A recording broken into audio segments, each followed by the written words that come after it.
नमस्कार प्रिय श्रोताओं, हिंदी लिटरेचर में आप सभी का स्वागत है। आइए सुनते हैं कहानी गुनाहों का देवता, लेखक धर्मवीर भारती। अगर पुराने जमाने की नगर देवता की और ग्राम देवता की कल्पनाएं आज भी मान्य होते तो मैं कहता कि इलाहाबाद का नगर देवता जरूर कोई रोमांटिक कलाकार है। ऐसा लगता है कि इस शहर की बनावट, गठन, जिंदगी और रहन सहन में कोई बंधे बंधाए नियम नहीं, कहीं कोई कसाब नहीं। हर जगह एक स्वच्छंद खुलाव, एक बिखरी हुई सी अनियमितता। बनारस की गलियों से भी पतली गलियां और लखनऊ की सड़कों से चौड़ी सड़कें, यॉर्कशायर और ब्राइटन के उपनगरों का मुकाबला करने वाला सिविल लाइंस और दलदलों की गंदगी को मात करने वाले मोहल्ले। मौसम में भी कहीं कोई सम नहीं, कोई संतुलन नहीं।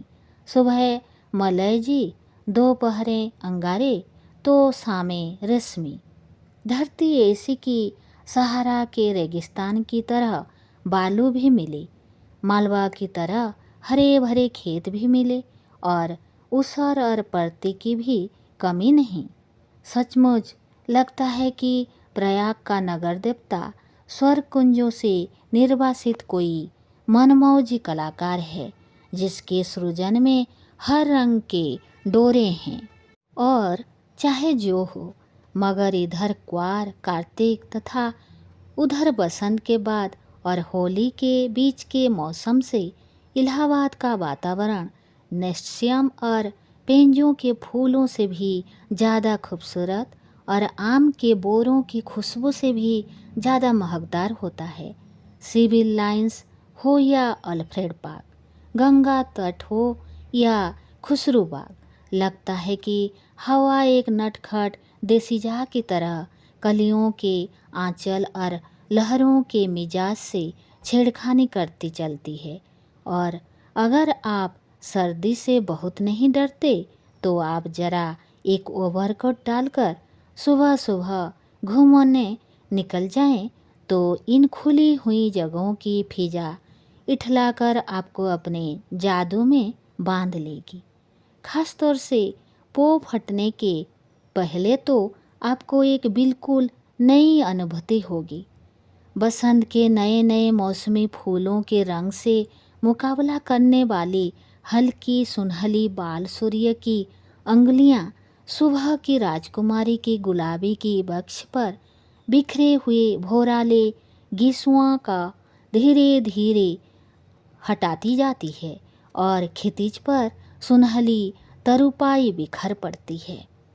एक ऐसी ही खुशनुमा सुबह थी और जिसकी कहानी मैं कहने जा रहा हूँ वह सुबह से भी ज़्यादा मासूम युवक, प्रभाती गाकर फूलों को जगाने वाली देवदूत की तरह अल्फ्रेड पार्क के लन पर फूलों की सरजमी के किनारे किनारे घूम रहा था।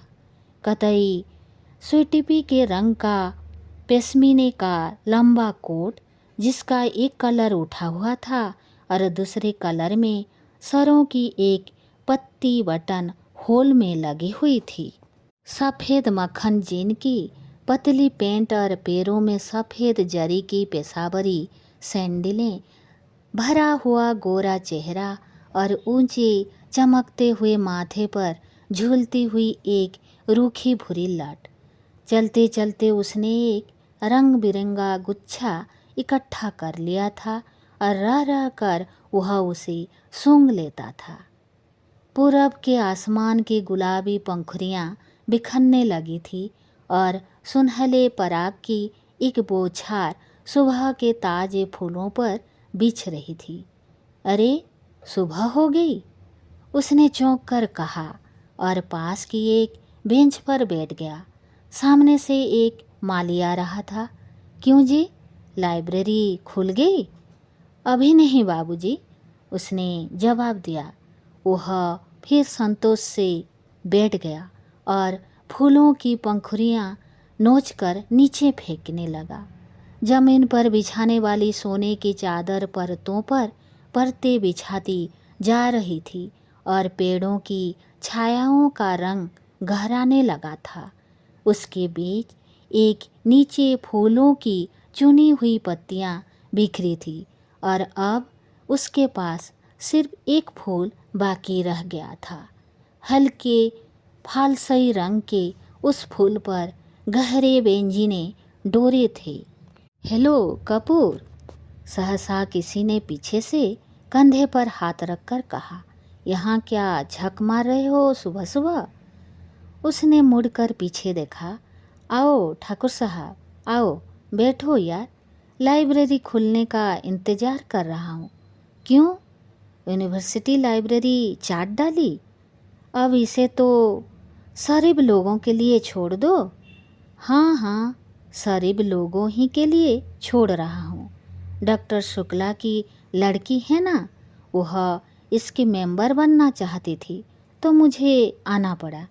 उसी का इंतज़ार भी कर रहा हूँ। डॉक्टर शुक्ला तो पॉलिटिक्स डिपार्टमेंट में हैं? नहीं, गवर्नमेंट साइकोलॉजिकल ब्यूरो में। और तुम पॉलिटिक्स में रिसर्च कर रहे हो? नहीं, इकोनॉमिक्स में। बहुत अच्छी। तो उनकी लड़की को सदस्य बनवाने आए हो? कुछ अजब स्वर में ठाकुर ने कहा। छी, कपूर ने हंसते हुए कुछ अपने को बचाते हुए कहा। यार, तुम जानते हो कि मेरा उनसे कितना घरेलू संबंध है। जब से मैं प्रयाग में हूँ उन्हीं के सहारे हूँ और आजकल तो उन्हीं के यहाँ पढ़ता लिखता भी हूँ। ठाकुर साहब हंस पड़े। अरे भाई, मैं डॉक्टर शुक्ला को जानता नहीं क्या? उनका सा भला आदमी मिलना मुश्किल है। तुम सफाई व्यर्थ में दे रहे हो। ठाकुर साहब यूनिवर्सिटी के उन विद्यार्थियों में से थे जो बराया नाम विद्यार्थी होते हैं, और कब तक वे यूनिवर्सिटी की सुशोभित करते होंगे इसका कोई निश्चय नहीं। एक अच्छे खासे रुपए वाले व्यक्ति थे और घर के ताल्लुकेदार, हंसमुख, पक्तियाँ कसने में मजा लेने वाले, मगर दिल के साफ, निगाह के सच्चे। बोले, एक बात तो मैं स्वीकार करता हूँ कि तुम्हारी पढ़ाई का सारा श्रेय डॉक्टर शुक्ला को है। तुम्हारे घर वाले तो कुछ खर्चा भी भेजते नहीं? नहीं, उनसे अलग होकर आया था। समझ लो कि उन्होंने किसी ना किसी बहाने मदद की है। अच्छा आओ, तब तक लोटस पॉन्ड तक ही घूम लें, फिर लाइब्रेरी भी खुल जाएगी। दोनों उठकर एक कृत्रिम कमल सरोवर की ओर चल दिए जो पास ही में बना हुआ था। सीढ़ियाँ चढ़कर ही उन्होंने देखा कि एक सज्जन किनारे बैठे कमलों को और एक का टक देखते हुए ध्यान में तल्लीन है। छिपकली सी दुबले पतले बालों की एक लट माथे पर झूमती हुई। कोई प्रेमी है या कोई फिलोसोफर है? देखा ठाकुर? नहीं यार, दोनों से निकृष्ट कोटि के जीव है। ये कवि है, मैं इन्हें जानता हूँ। ये रविंद्र बिसरिया है, एमए में पढ़ता है। आओ मिलाएं तुम्हें। ठाकुर साहब ने एक बड़ा सा घास का तिनका तोड़कर पीछे से चुपके से जाकर उसकी गर्दन गुदगुदाई। बिसरिया चौंक उठा, पीछे मुड़कर देखा और बिगड़ गया। यह क्या बदतमीजी है? ठाकुर साहब, मैं कितना गंभीर विचारों में डूबा था। और सहसा बड़े विचित्र स्वर में आंखें बंद कर बिसरिया बोला, आह कैसा मनोरम प्रभात है। मेरी आत्मा में घोर अनुभूति हो रही थी। कपूर बिसरिया की मुद्रा पर ठाकुर साहब की ओर देखकर मुस्कुराया और इशारे में बोला, हे यार, सगल की चीज छोड़ो जरा। ठाकुर साहब ने तिनका फेंक दिया और बोला, माफ़ करना भाई बिसरिया, बात यह है कि हम लोग कवि तो हैं नहीं, इसलिए समझ नहीं पाते। क्या सोच रहे थे तुम? बिसरिया ने आंखें खोली और एक गहरी सांस लेकर बोला, मैं सोच रहा था कि आखिर प्रेम क्या होता है, क्यों होता है, कविता क्यों लिखी जाती है, फिर कविता के संग्रह इतने क्यों नहीं बिकते जितने उपन्यास या कहानी संग्रह। बात तो गंभीर है, कपूर बोला। जहाँ तक मैंने समझा और पढ़ा है, प्रेम एक तरह की बीमारी होती है, मानसिक बीमारी, जो मौसम बदलने के दिनों में होती है। मसलन क्वार, कार्तिक या फागुन, चैत। उसका संबंध रीढ़ की हड्डी से होता है और कविता एक तरह का सन्निपात होता है। मेरा मतलब आप समझ रहे हैं मिस्टर सिबरिया? सिबरिया नहीं, बिसरिया, ठाकुर साहब ने टोका। बिसरिया ने कुछ उज्ज्वल, कुछ परेशानी और कुछ गुस्से से उनकी ओर देखा और बोला, क्षमा कीजिएगा, आप या तो फ्राडवादी हैं या प्रगतिवादी, और आपके विचार सर्वदा विदेशी हैं। मैं इस तरह के विचारों से घृणा करती हूँ। कपूर कुछ जवाब देने ही वाला था कि ठाकुर साहब बोले, अरे भाई, बेकार उलझ गए तुम लोग, पहले परिचय तो कर लो आपस में। ये हैं श्री चंद्र कुमार कपूर, विश्वविद्यालय में रिसर्च कर रहे हैं, और आप हैं श्री रविंद्र बिसरिया, इस वर्ष एमए में बैठ रहे हैं, बहुत अच्छे कवि हैं। कपूर ने हाथ मिलाया और फिर गंभीरता से बोला, क्यों साहब, आपको दुनिया में और कोई काम नहीं रहा जो आप कविता करते हो?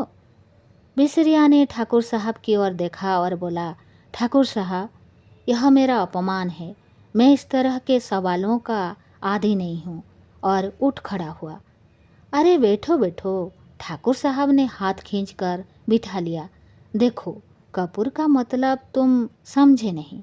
उसका कहना है कि तुम में इतनी प्रतिभा है कि लोग तुम्हारी प्रतिभा का आदर करना नहीं जानते, इसीलिए उन्होंने सहानुभूति में तुमसे कहा है कि तुम और कोई काम क्यों नहीं करते, वरना कपूर साहब तुम्हारी कविता के बहुत शौकीन हैं, मुझसे बराबर तारीफ करते हैं।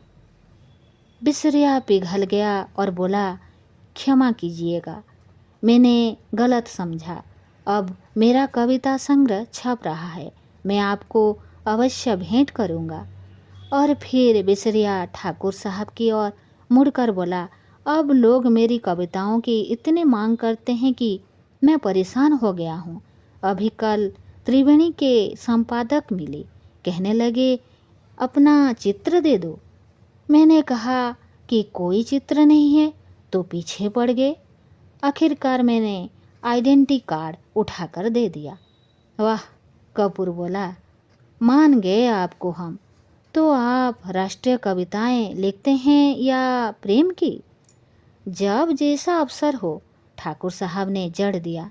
वैसे तो यह बारफ्रंट का कवि सम्मेलन, शराबबंदी कॉन्फ्रेंस का कवि सम्मेलन, शादी ब्याह का कवि सम्मेलन, साहित्य सम्मेलन का कवि सम्मेलन, सभी जगह बुलाए जाते हैं। बड़ा यश है इनका। बिसरिया ने प्रशंसा से मुग्ध होकर देखा, मगर फिर एक गर्व का भाव मुंह पर लाकर गंभीर हो गया। कपूर थोड़ी देर चुप रहा, फिर बोला, तो कुछ हम लोगों को भी सुनाइए ना। अभी तो मूड नहीं है, बिसरिया बोला। ठाकुर साहब बिसरिया को पिछले 5 सालों से जानते थे। वे अच्छी तरह जानते थे कि बिसरिया किस समय और कैसे कविता सुनाता है। अतः बोले, ऐसे नहीं कपूर, आज शाम को आओ, जरा गंगा जी चलें, कुछ वेटिंग रहे, कुछ खाना पीना रहे, तब कविता भी सुनाना। कपूर को बेटिंग का बेहद शौक था। फौरन राजी हो गया और शाम का विस्तृत कार्यक्रम बन गया। इतने में एक कार उधर से लाइब्रेरी की ओर गुजरी। कपूर ने देखा और बोला, अच्छा ठाकुर साहब, मुझे तो इजाज़त दीजिए, अब चलूं लाइब्रेरी में। वे लोग आ गए। आप कहाँ चल रहे हैं? मैं ज़रा जिम खाने की ओर जा रहा हूँ। अच्छा भाई, तो शाम को पक्की रही? बिल्कुल पक्की, कपूर बोला और चल दिया। लाइब्रेरी की पोर्टिको में कार रुकी थी और उसके अंदर ही डॉक्टर साहब की लड़की बैठी थी। क्यों सुधा, अंदर क्यों बैठे हो? तुम्हें ही देख रही थी चंदर। और वह उतर आई। दुबली पतली नाटी सी साधारण सी लड़की, बहुत सुंदर नहीं, केवल सुंदर, लेकिन बातचीत में बहुत दुलारी। चलो अंदर चलो, चंदन ने कहा। वह आगे बढ़ी, फिर ठिठक गई और बोली, चंदर, एक आदमी को 4 किताबें मिलती हैं? हाँ, क्यों? तो उसने बड़े भोलेपन से मुस्कुराते हुए कहा, तो तुम अपने नाम से मेंबर बन जाओ और 2 किताबें हमें दे दिया करना, बस। ज़्यादा का हम क्या करेंगे? नहीं, चंदर हंसा। तुम्हारा तो दिमाग खराब है, खुद क्यों नहीं बनती मेंबर? नहीं, हमें शर्म लगती है, तुम बन जाओ मेंबर हमारी जगह पर। पगली कहीं की, चंदन ने उसका कंधा पकड़कर आगे ले चलते हुए कहा, वाह रे शर्म, अभी कल ब्याह होगा तो कहना हमारी जगह तुम बैठ जाओ चंदर। कॉलेज में पहुंच गई लड़की, अभी शर्म नहीं छूटी इसकी, चल अंदर। और वह हिचकती ठिठकती झांपती और मुड़ मुड़ कर चंदर की ओर रूठी हुई निगाहों से देखते हुए अंदर चली गई। थोड़ी देर बाद सुधा 4 किताबें लादे हुए निकली। कपूर ने कहा, लाओ मैं ले लूं।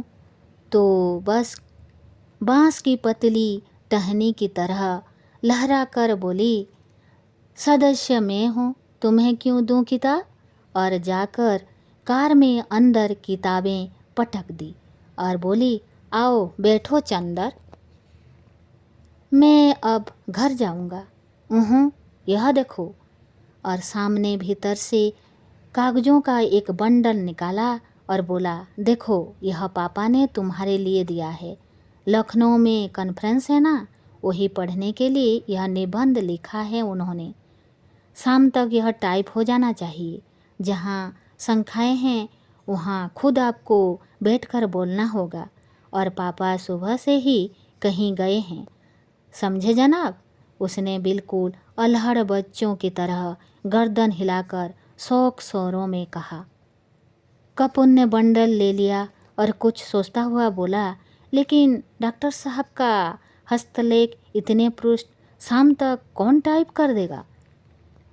इसका भी इंतजाम है। और अपने ब्लाउज में से एक पत्र निकालकर चंदर के हाथ में देती हुई बोली, यह कोई पापा की पुरानी ईसाई छात्रा है, टाइपिस्ट, इसके घर में तुम्हें पहुंचाए देती हूँ। मुखर्जी रोड पर रहती है यह, उसी के यहाँ टाइप करवा लेना और यह खत उसे दे देना। लेकिन अभी मैंने चाय नहीं पी, समझ गए? अब तुम सोच रहे होगे कि इसी बहाने सुधा तुम्हें चाय भी पिला देगी। सो मेरा काम नहीं है जो मैं चाय पिलाऊं, पापा का काम है यह। चलो आओ। चंदर जाकर भीतर बैठ गया और किताबों उठाकर देखने लगा। अरे, 4 कविता की किताबें उठा लाई, समझ में आएंगी तुम्हारे? क्यों सुधा? नहीं, चिढ़ाते हुए सुधा बोली, तुम कहो तुम्हें समझा दें? इकोनॉमिक्स पढ़ने वाले क्या जाने साहित्य। अरे, मुखर्जी रोड